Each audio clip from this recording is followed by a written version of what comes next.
welcome back and good evening YouTubers. So today I'll be making a new video about the reviews and some of the most frequently asked questions about the GIXXER SF. So stay tuned and enjoy this cool weather. Hey guys, so it's been like 2.5 months I'm using this bike.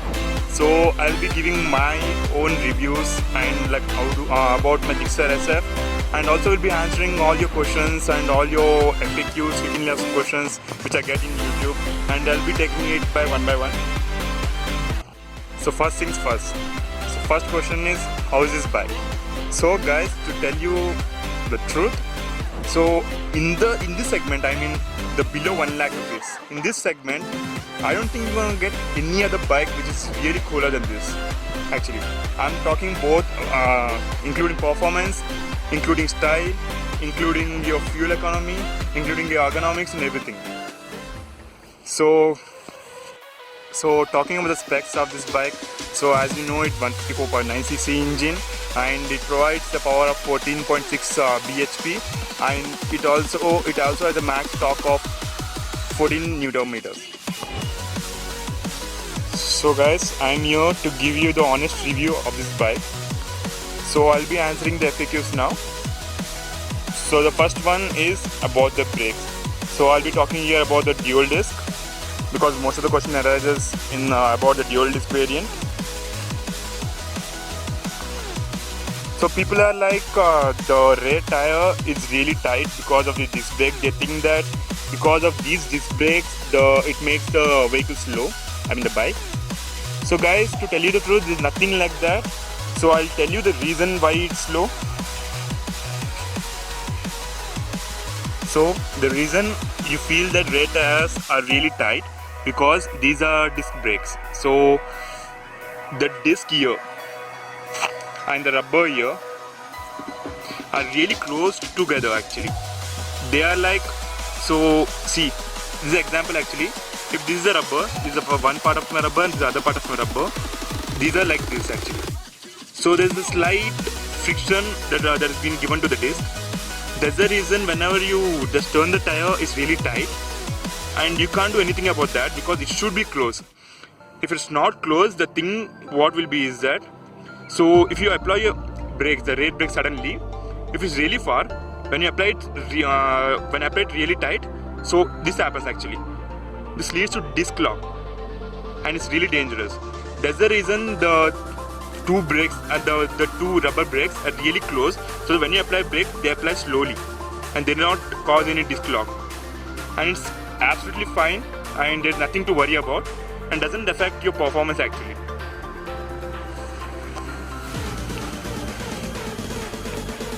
And coming to the second question that was asked from one of my subscribers, is the issue about engine heating. And guys, so as you guys may be knowing that the engine is not a liquid cooled or oil cooled, it's completely air cooled. So the materials which are made here are made of high melting point materials. So what happens is, when you ride the bike for a long time, these materials get heated up and cause little expansion. There's nothing to worry about. Some people also hear some cracking sounds and everything, but it's absolutely fine because everyone faces that, even me actually. So even went to the service center regarding that, even said the same thing. So nothing to worry about that. And do not cover the air vents here. From here, do not add anything here, because if you add that, it may affect the engine cooling, because it's completely air cooled, this bike. So this was the second question asked from one of my subscribers. So this question was asked from one of my viewers. The question was, is my battery gonna get affected if I replace my stock headlamps to the modded ones, I mean the HID kits or any bulb other than the stock ones, or if I change my stock on? So tell you the truth, it's been more than 1.5 months. Like as in my previous video, I have shown you clearly that I have changed my stock headlights and replaced it with the HID Xenon kit, and even I replaced my stock on to the Windon, Skoda Windon.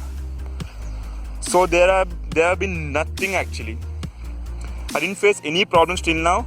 No effect on the battery, because even suggested some of the tips like how to keep your battery safe, as I told you, and again I'll be repeating it now. Be careful guys, like whenever, if you want to switch on your headlights, switch on it when your engine is on. So that's one of the tips. Other thing is that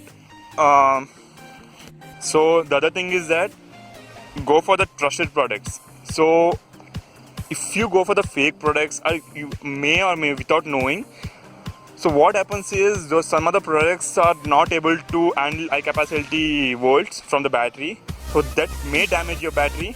So be careful. It's everything about which product you select, which mod you go for. One of my viewers also asked me that is it good if I take a single disc, I mean only the front disc version, or should I go for the dual disc?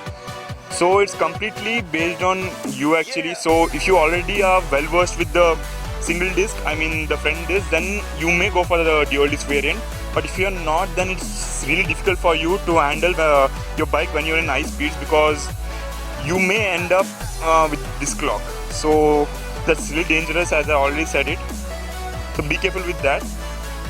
Otherwise, it's better that you go for this version and you take some time and learn how exactly your disc brake works, and always apply your disc brake at a time. Don't use the front brake completely or back brake completely, because most of the load is in the front. So that's the reason they give you big disc in the front and a smaller disc in the rear. So be careful while applying this disc.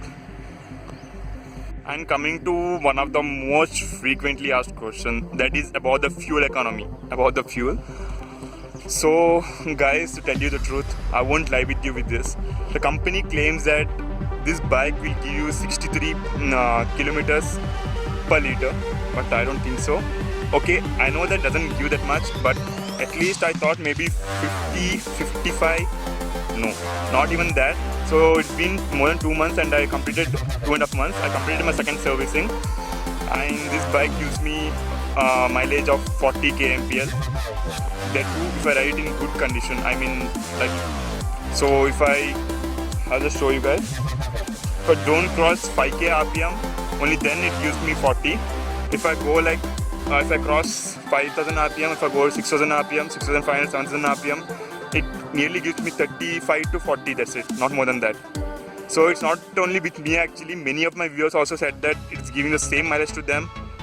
So I don't know what to do, but I think 40 kilometers per liter is good actually, because most of the bike, the 150cc segment bike, gives the same mileage, and performance wise this is not less than any bike, so it's really good. So 40 kmpl is also really good, but I was expecting 45 to 50, but it doesn't give that much. That's fine. So guys, I need to tell you one thing. Can you see this pipe here? This pipe. So always keep this pipe backside of this thing, because this heats literally too much, and it may also cause this thing to burn up, the paint to burn up actually. So keep it away from that, keep it as much away as possible, so it doesn't affect your paint. So one of my viewers also said that he feels a loss of power while driving his bike.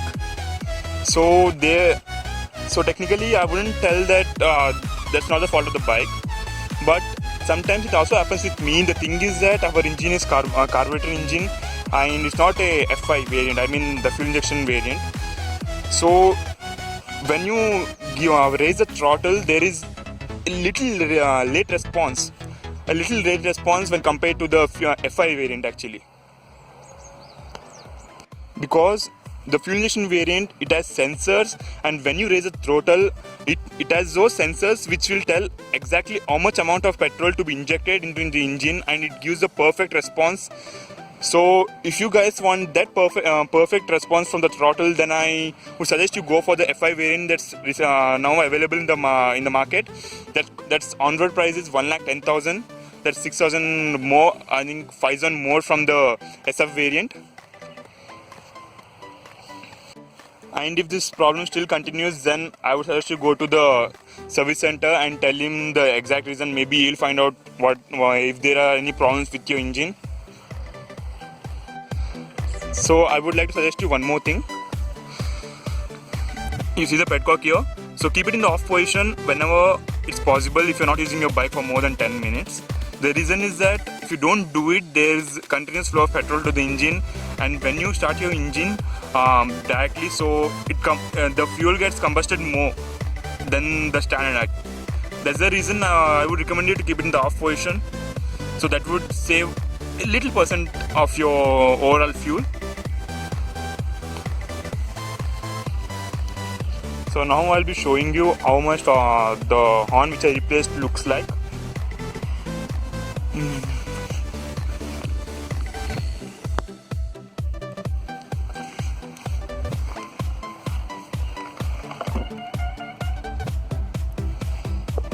So that's the horn which I replaced.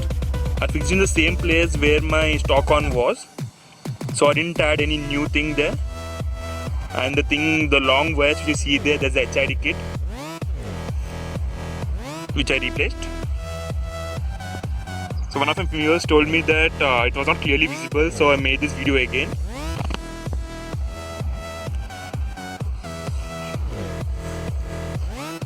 So I completed 4,377 kilometers in this bike, and it's been only 2 months, more than 2 months, just 2 months and 15 days maybe. Yeah, and one more thing guys, don't keep anything under the seat, I mean near the air filter. Don't keep anything in such a way that it blocks the air filter, because that's the most crucial thing in the bike, the air filter. So guys, that's all for today, and I think I covered most of the questions which you guys asked me. If I did miss any questions, please put it in the comment section below, and I'll be answering it in my next video. And guys, sorry that I'm not able to make more videos. The thing is that I'm really busy with my exams, so if I'm finished with that, I'll put up as much videos as possible. So guys, please don't forget to like, comment and subscribe my channel, so it will be really helpful for me. So it's Kunal here, and I'm signing off for today. Good night, have a nice day.